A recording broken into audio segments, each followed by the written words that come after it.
Olá, galera da Adrenalina. Hoje eu vou falar sobre sotaques diversos na interpretação. Negócio é uma merda, né?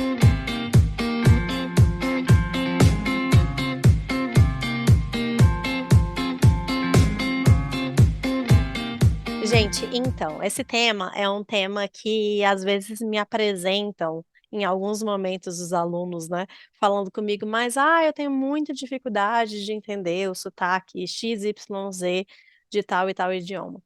E o que que eu falo para eles? Basicamente, eu falo que eles têm que fazer uma imersão nesses sotaques. Ou seja, pegar vídeos do YouTube e só ouvir esse sotaque durante horas e horas e horas, até aquilo ali deixar de ser difícil e passar a ser algo familiar. Por quê? Porque a gente não tem como mudar o nosso orador, o nosso palestrante. Não tem como a gente simplesmente falar para a organização então, eu faço a interpretação do inglês, mas tem que ser inglês da Flórida ou da Califórnia, isso assim, tipo, sendo super picky, né, assim, tipo, não é nem só sotaque americano, é sotaque especificamente de alguns estados. Não tem como, gente, porque a gente vai ter eventos e congressos com pessoas do mundo inteiro.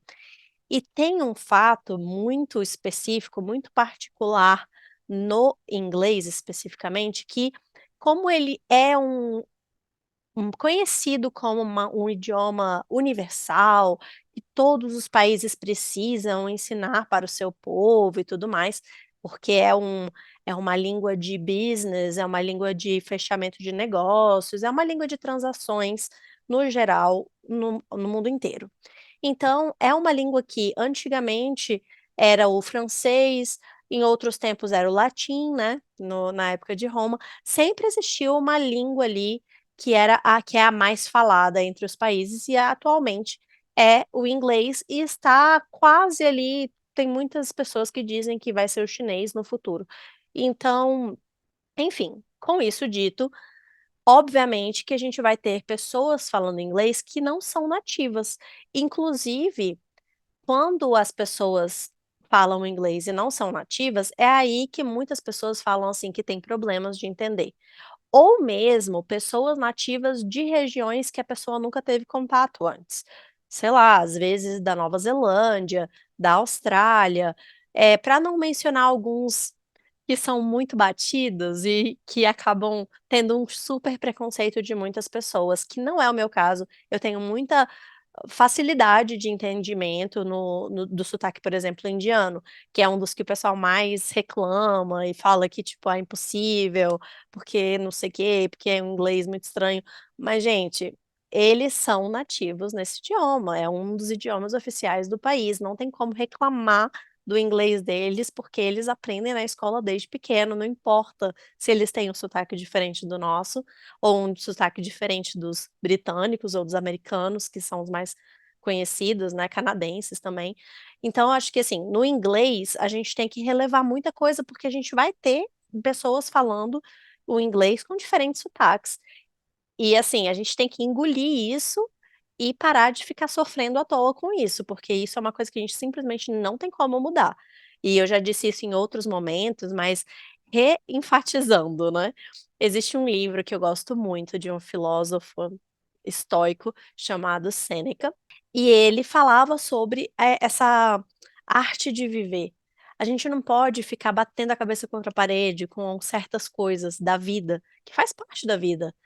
Então, assim, tem coisas que a gente pode mudar e tem coisas que a gente não pode mudar. Epíteto falou isso também. Ele também era estoico e ele tem o livro é, que fala sobre isso. Ele dá dicas do dia a dia, dicas do quanto que a gente precisa aprender a viver, a arte de viver. E essa é uma das frases que ele usa, que tem coisas que a gente pode mudar e tem coisas que a gente não pode mudar. Tem coisas que a gente tem como fazer alguma mudança, ou seja, coisas que dependem de nós de fato, ou seja, eu quero ser uma pessoa mais organizada, aos pouquinhos eu vou me tornando mais organizada com uma disciplina diária, com hábitos de vida especificamente para fazer essa mudança. E, por exemplo, a pessoa não gostar do meu cabelo. eu não posso fazer nada a respeito disso. Eu não posso também depender daquela opinião para agir conforme o gosto daquela pessoa, porque é uma coisa que, eh, não tem sentido, entende, assim, ou a pessoa não gosta da sua voz. Eu já falei isso algumas vezes aqui, que não tem como, assim, você pode até ir na fonoaudióloga, tentar modificar a forma de você falar, mas é uma coisa que não é algo que você naturalmente vai mudar, você vai ter que fazer um esforço para agradar a alguma pessoa, mas, esse é o tipo de avaliação que você tem que fazer realmente, "Será que isso eu posso mudar ou que eu não posso mudar?". Mudar a nacionalidade dos palestrantes e o sotaque que eles vão ter para apresentar na hora que eu vou interpretar, não tem como você mudar isso. Você não vai mudar o mundo, você não vai mudar a programação dos congressos do mundo inteiro, que só podem ser feitas com pessoas desse sotaque específico, ou que falam devagar, ou que falam de forma pausada. É algo que a gente simplesmente tem que aceitar e é a vida, não tem como a gente mudar isso, entende? E a gente tem que aprender com os estoicos, isso é muito interessante, porque eles tinham esse modo de vida, de que eles aceitavam a vida como ela era, e não ficam argumentando contra isso, simplesmente nadam conforme a música, de acordo com o que a vida nos apresenta. Então a gente tem que parar com essa picuinha de que: "Ai, eu só consigo fazer o trabalho se for assim, assim, assado", como uma diva, assim: "Ai, eu só consigo fazer". Sei lá, estava vendo um vídeo esses dias, assim, de alguns atores que são difíceis de trabalhar e que: "Ah, eu só posso fazer esse filme se vocês me colocarem em primeira classe, que se eu ficar em tal hotel e se tiver tal coisa no meu travesseiro e não sei o quê, não sei o quê". Gente, ninguém quer trabalhar com esse tipo de pessoa. E o vídeo falava claramente que são atores que não são chamados com frequência, porque são muito chatos. Então a gente não pode ser esse intérprete chato que só pode fazer as coisas de certa e certa forma, no sentido de querer mudar o palestrante, porque o palestrante é uma coisa que a gente não pode mudar. Ele vai ter o sotaque dele, vai ter a velocidade dele, a gente pode conversar com ele, explicando para ele falar um pouco mais pausado para a gente poder fazer a interpretação, mas quando a pessoa já tem um costume de falar de certa forma, mesmo a gente falando anteriormente, ele acaba acelerando novamente em algum momento, e a gente tem que aprender a lidar com isso. Então essa é a minha opinião sobre esse tema. Eu espero que vocês tenham curtido. Se sim, deem um joinha aqui para mim. Comentem aqui embaixo o que é que vocês acham desse assunto, porque ele é um pouco polêmico. Tem gente que acredita que não, que a gente tem que sim mudar o palestrante. E, enfim, deixem aqui a opinião de vocês. Ativem o sininho aí para os novos vídeos. E a gente vai se falando nos próximos vídeos. Muito obrigada por assistirem e até o próximo vídeo.